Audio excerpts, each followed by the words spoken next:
Yo, pause that. Pause that. Pause that. Yo, pull up the picture of Dirt. Pull up the picture of Lil Dirt with King Von, wearing King Von on the jacket. Look how happy he is. He sacrificed. Look how happy he is. Even made the kids watch, they had to see that shit. You like, see how none of that shit was true, but y'all believe that shit just fool. They might sell that shit to y'all, but won't sell me that shit. You a sacrifice. You a sacrifice. He sent you to get body. Basically, he just signed you over to the Illuminati.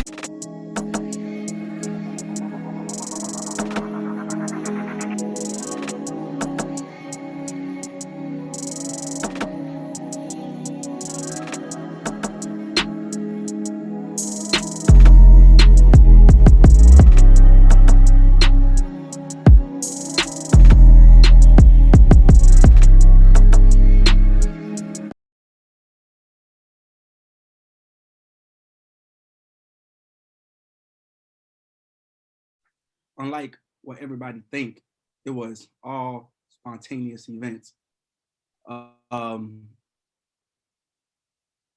It's sad to say, but Von at that time wasn't at the right place. Wasn't at the right state in his mind.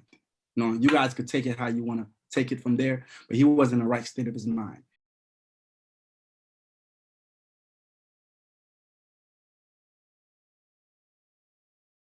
So when he had a album release party, once we left the album release party, from there it was complete confusion. The Von travels with 3 to 4 armed security, because he has security. Of course he has security. He can't carry a weapon. Oh, he gotta have security. He traveled with 3. This is a superstar. You think we're not gonna make him travel with security? He traveled with That's 3. One of the big questions is like, wait, was he just moving with street guys? Why didn't he have security? Von had 3. I traveled with 1 security that moves with Von, and he traveled with 2 more security. You know what I'm saying? Von traveled in a bulletproof truck. So all this extra speculation is about security and not doing a job. And not only that, his guys are security, man. He travels with 10 to 15 guys daily. And they protect and love Von more than any security would. Matter of fact, I will put Von's life in his guys' hands before I put on security. That's how close they is. Those guys will lay their life on. Matter of fact, I won't even say would lay. They did. 2 died of the situation. Yeah. And those 2 is not the only ones like that. All his guys is like that. But you guys don't know what happened, bro. So, you know, I'm gonna go on a quick description of what happened that night, so y'all could really know what happened. We left Opium, which was his album release party. We're like, I think we're about 8-10 cars deep, 20-25 on Entourage. Everybody mind leaving the club is that we're going to the hotel and the Airbnb, because that's normal routine. Yeah. The club he went to, the after hours, wasn't getting paid for. I didn't have no acknowledgement of. His team didn't have no acknowledgement of. That was a complete Von decision, and he had the right to make those decisions. Hold on. So y'all left Opium and went to a different club, which we didn't even know was going to act. Okay, so the club that's in that security footage that's not Opium. That's not Opium. Oh, okay. That's an after hour spot that we didn't even have no acknowledgement that we was going to. Okay. So really, everybody jumped in the car. I drove to the club with Von in a Hellcat. So going out the club, he jumped into the bulletproof truck, and it was him and maybe 2 or 3 more individuals in the drive. So everybody else that was with us driving to the Airbnb or to the hotel, and Von literally went to the venue by himself.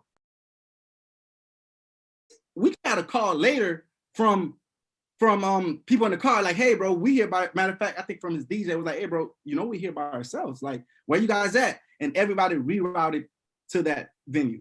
So already confusions were already started, because normally if we got an after party or we got anything we're going to, we know as a team, everybody know to be on point. You know what I'm saying? We're traveling with a real deal gangster, a real stepper. All right, y'all.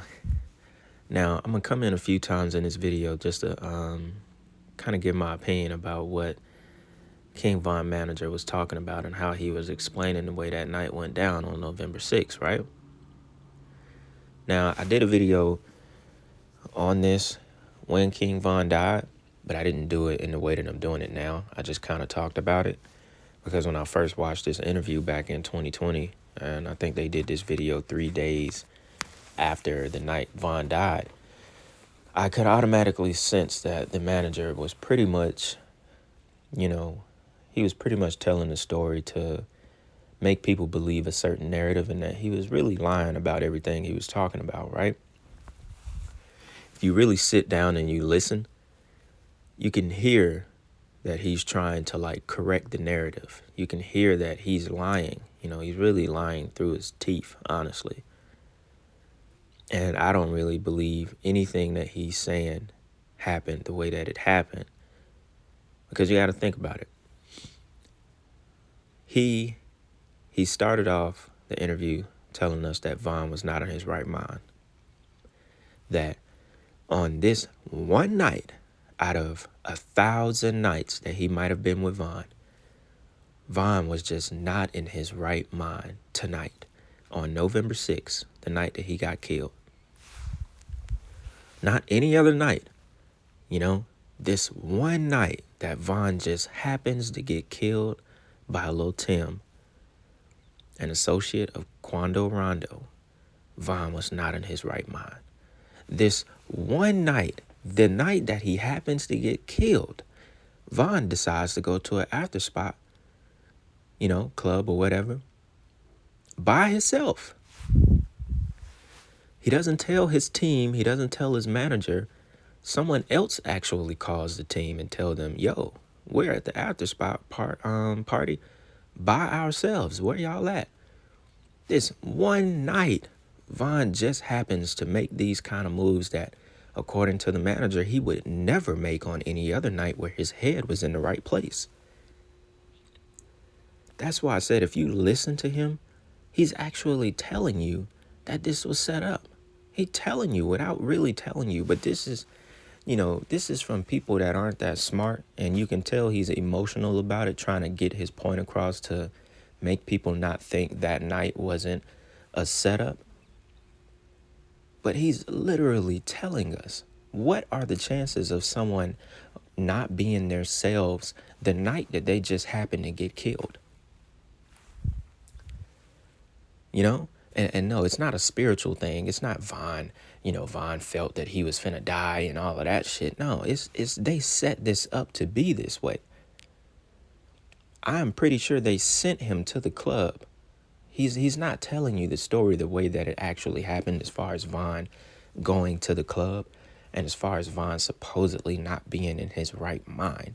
He's trying to give you a reason on why this happened, not the actual reason. He's trying to distract you from thinking that this was a setup. Maybe it was God timing, but Von just wasn't in his right state of mind that night. It's like he's trying to pin it on Von for being wild just this one night, and those decisions and his actions of not being himself cost him his life. That's what he's trying to tell you. But that's to take your mind off of it being a setup. Even academics is looking at him like, this shit don't even sound right. You can see it at academics' face. He don't believe that shit. Academics not dumb. He know what the hell be going on in the industry. So I thought that part was crazy, at the fact that he went to the after hour place by himself. And then when he starts to tell the story of how, they were about to get ready and go into the club, security goes into the club first. So security's not outside no more. He clearly said the security went in and checked their rounds and made sure stuff was straight. Von and everybody else never got into the club. So security wasn't around when Von got out the car. And Von homeboy came up and told Von that Quando Rondo was there. Why did they come and tell Von? Why wouldn't they just take care of the situation? They came and told the breadwinner, the superstar, yo, Quando here, go fight him. What kind of shit is that? They set him up from the jump to be killed, to be sacrificed. And then how in the hell Quando Rondo even ends up at this you know, it would make sense for Quando to maybe like be at the actual party that they were at, the actual release party. What makes sense of him actually pulling up to the after spot that the team didn't even know they were going to at first? According to the manager, nobody knew that they were actually going there. So what is the chances of Quando actually pulling up to that spot that Von supposedly chose himself to go to? All of it smells set up.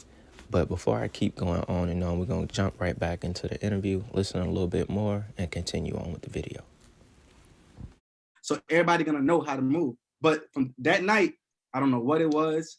Maybe it's God timing. I don't know what it was, but Von completely went on his own course that night. So he didn't call no one saying, "Hey, yo, we going here." Maybe the message didn't get relayed. No, he literally told his driver he's going to an after hour spot, and then we all caught up with him later. Okay, so by the time you guys get there, what's going on? By the time we get there, he was still in the car. It was him. So he didn't go in the club yet, or no, the spot. He didn't go to the spot. Remember, he was in a bulletproof truck. Okay. So it wasn't no concern. He was at the venue before. So we got there. When we got there, everybody jumped out the car. And we're like, okay, cool. We're thinking we're about to go in. And for some, like this is, I can't make this up. For some reason, Von wasn't himself.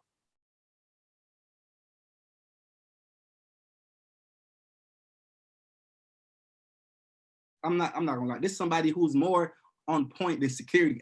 This is somebody, if I'm on the road with, I'm with him. Like, cause he know how to move, he know how to pick spots. Like, yo, this man is like, I promise you, the best artist I ever moved in my life, as far as knowing how to conduct himself properly. But for some reason that night, it was off. Like, he stayed in the car for like 30, 35 minutes, and everybody outside it's cold and it's shivering. Like everybody outside wondering, like, what's going on? What's going on? So people starting to go back in the cars. Like all the entourage, everybody was with. They went back in the car. So I went to the car he was in. I was like, yo, Von.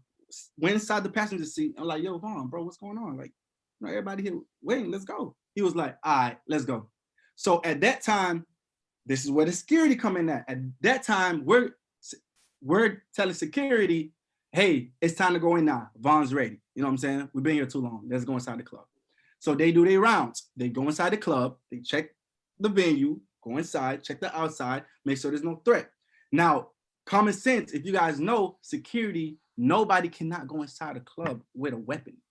No matter who you is, you cannot enter a building with a weapon, especially a venue.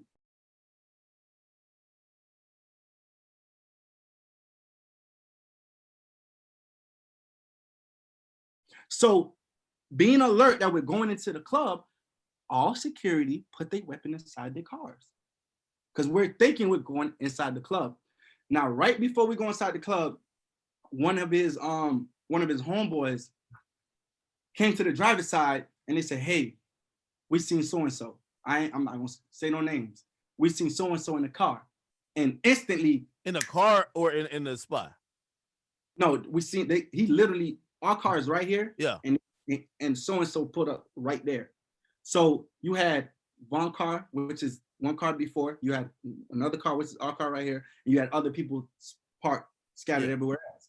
And one of Von homeboys came to him and was like, hey, we seen so-and-so in the car, he's asleep. And he jumped up. I'm talking about like— Wait, so the other dude was sleeping? Or just like just not aware type shit? The other artist was sleeping, unaware. He just put up to the club. You know what I'm saying? I'm not gonna give nobody no name. Yeah. Whatever. He put up to the club. And I believe it was just him and his driver. That's what supposedly what it was. Him and his driver. And a McLaren or some type of car they had. So one of the guys spotted him and they came to the car where me, Von, BJ, and a female, and one more person was in the car. And he came to the car and said, hey, so-and-so's here. And Von just jumped up like, oh, come on, let's go. And with that reaction being so fast, we're like, hey, hold on, slow down. I'm like, hold on, what we about to do? Hold on, like, you got jewelry on, all type of stuff. Hold on. Bro, from that split second of his friend coming to tell him, Von was out the car And this is somebody who's normally, like I said, calm, collective, look around all the areas, just fill all the blanks, because he been out here, so he know what to do. For some reason, that night, he was completely off.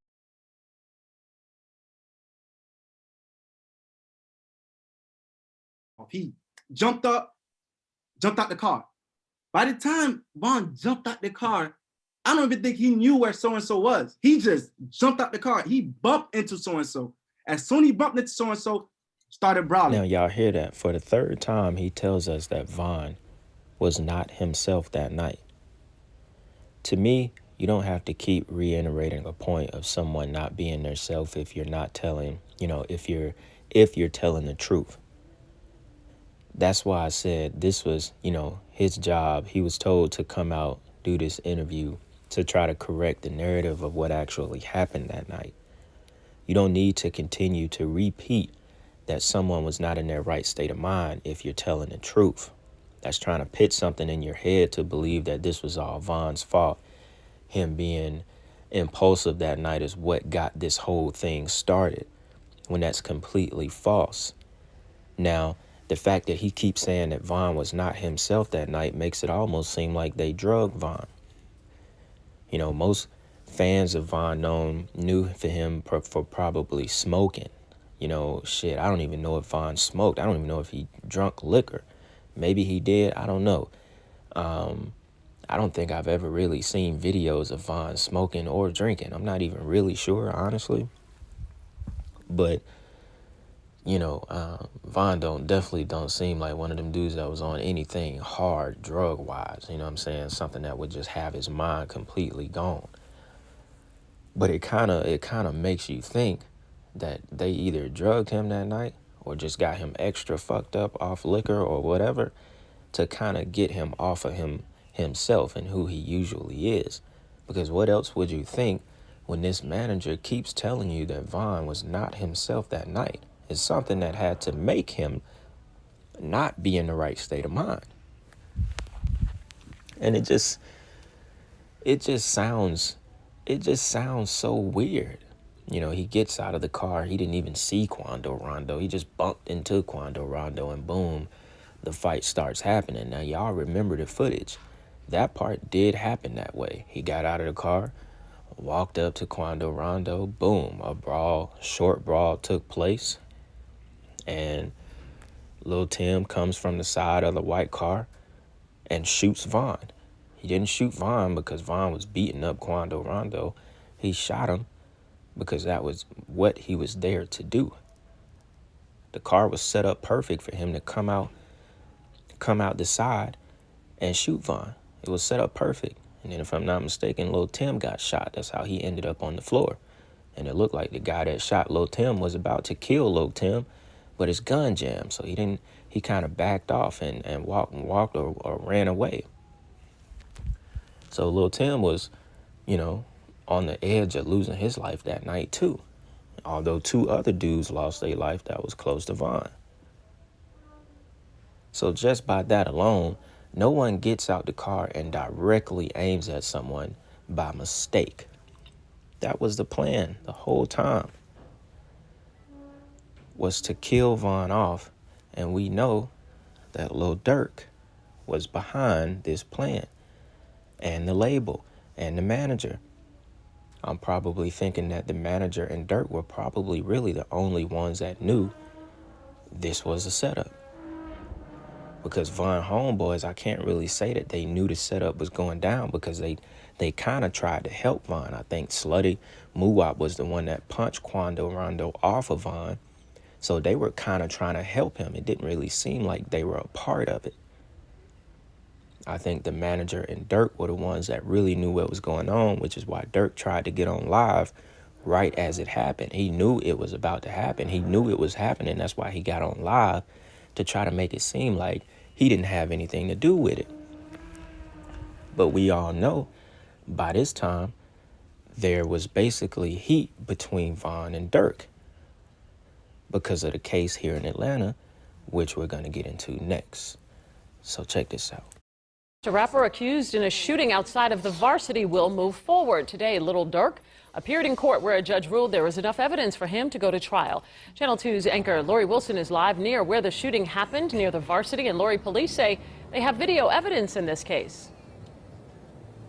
Jovita, APD says they used at least 5 cameras from local businesses, including this BP, as well as from the Varsity across the street in order to build their case against Lil Durk and his co-defendant. On Friday, detectives from Atlanta and Chicago testified in the criminal case against rapper Lil Durk in Fulton County Court. They say around 5 in the morning on February 5th, Lil Durk, whose real name is Dirk Derek Banks, and his co-defendant Devontae Bennett were seen on camera involved in shooting Alexander Witherspoon, a person police say they knew. They were hanging out. They went to a studio to make music. The rapper and Bennett listened to the evidence against them in court. Police told the judge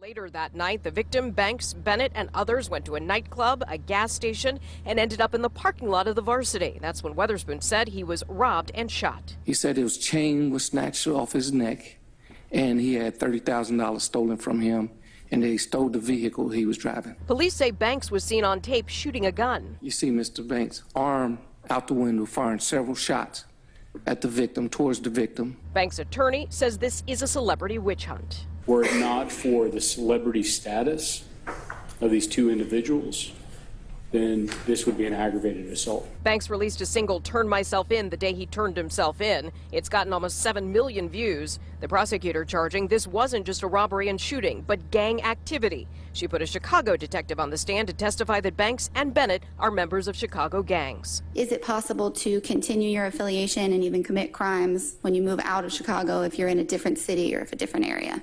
Yes, Now ma'am. look at the face of Vaughn. This is a face of disgust. This is a face of like, I can't believe this motherfucker. I can't believe this nigga right here. Now the rumor was that Durk actually snitched on Vaughn.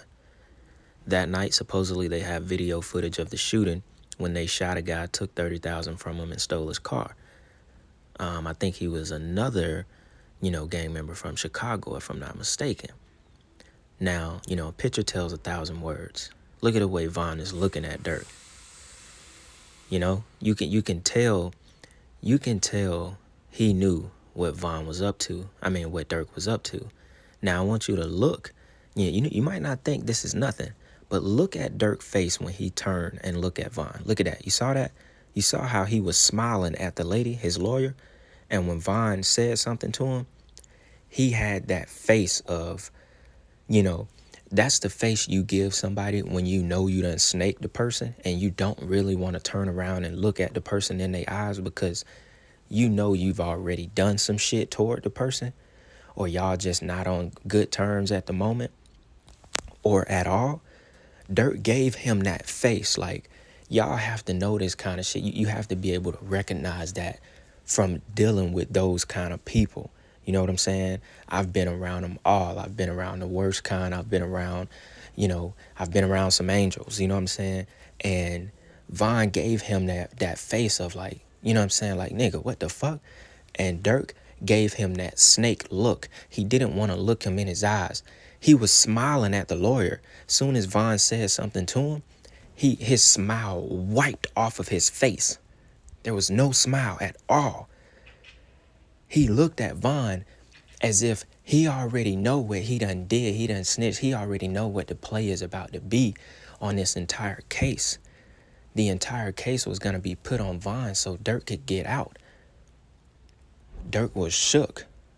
Durk had to basically wipe his hands clean with Vaughn, set him up for the sacrifice. You know what I'm saying? Vaughn was a sacrificial lamb from the beginning because of this case. And then what just happened a few weeks ago or about a month ago, Durk gets basically, he gets let go from the case. It's basically dismissed now. He's not being charged anymore. Now Vaughn isn't here to tell his side. And if you go back in some of the lyrics recently that led up to the case from Vaughn, he was basically telling us without telling us that Durk had told on him. So you already know the code of the streets. You know, who knows what would have happened if Von would have been able to live? You know, who knows what would have happened to Dirk? Because we all know which one was actually doing what they said in their raps, and that was Von. So I'd imagine that Dirk was pretty scared of Von, or what could possibly have been done to him had it really came out that Dirk actually snitched on Von because of this case, or the fact that he was trying to pin everything on Von, because in a sense, Dirk has more to lose being, you know, the artist that has the more industry relationships. Like, Von didn't really know what he was getting himself into. Dirk had connections that Von didn't know about. Although shit, Von did 2 times more than what Dirk did in the first couple years of his career. Von was probably on his way of being bigger than Dirk. So there's a lot of reasons why Dirk actually set Von up for the sacrifice.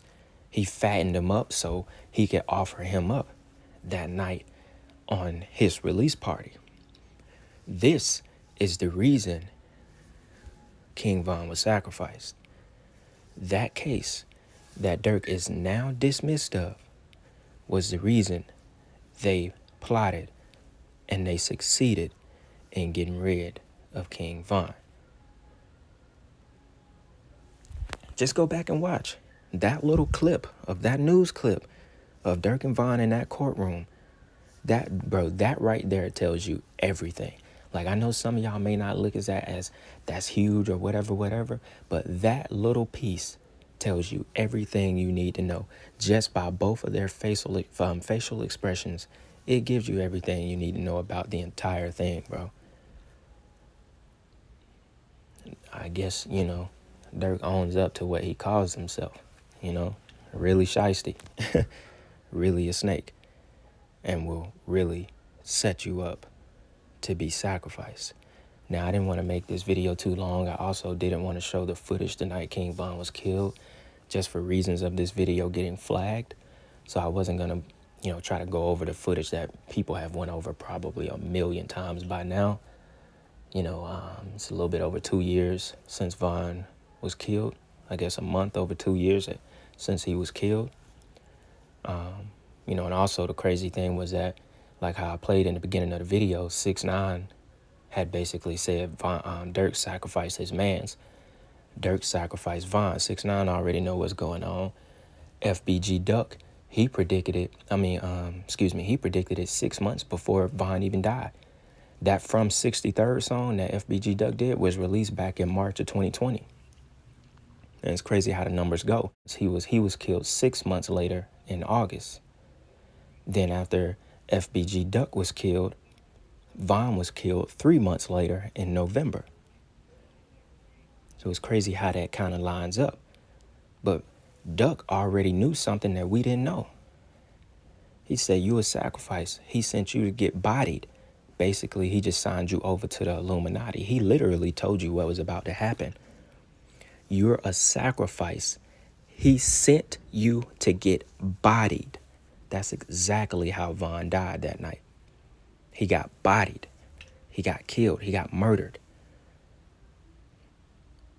Duck already knew. Duck already knew what was going on. Rather or not, he knew something behind the scenes that we didn't know, you know, because in a sense, you can kind of say Duck might have took that oath, because I think Duck signed a $2 million deal. He signed a multi-million-dollar deal. But Duck was still kind of one of those rappers that was like, you know, he wasn't really mainstream.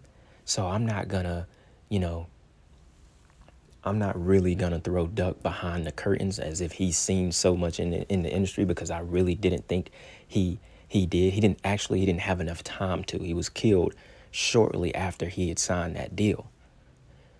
But he obviously knew what was going on with Lil Durk. He knew Durk was about to use King Von for a sacrifice, big his career up, and then sacrifice him for his turn next in the industry. Then he had that song with Drake and he started to blow up. So Duck already knew the process of the industry because he was in the industry.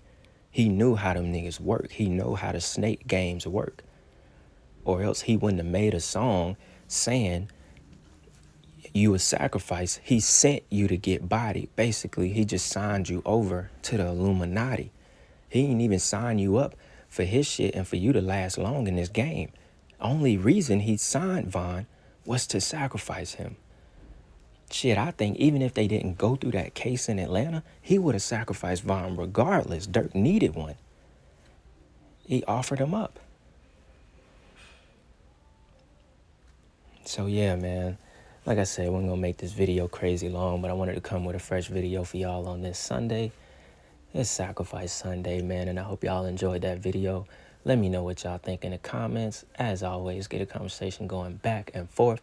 YouTube has been super shadow banning my channel, so y'all already know what's going on, man. We're gonna keep the content going on. And with that being said, it's Black Balloon, and I'm gonna see y'all soon.